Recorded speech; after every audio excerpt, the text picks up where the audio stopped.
To see net gain in your Fidelity account, the first step is to understand the components of your investment portfolio.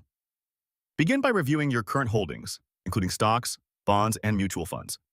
Assess the performance of each asset to identify which investments are yielding positive returns and which are underperforming.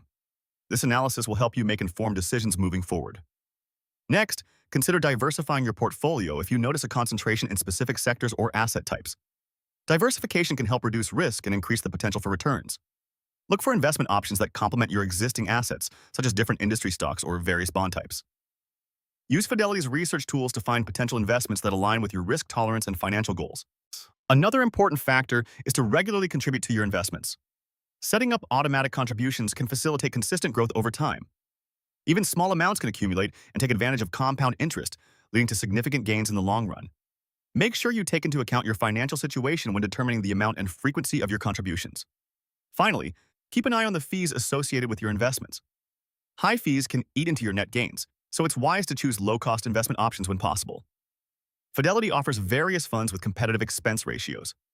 Regularly review your investment choices and consider moving to lower-cost alternatives if necessary. Staying proactive and informed about your investments will help you see a net gain in your Fidelity account effectively.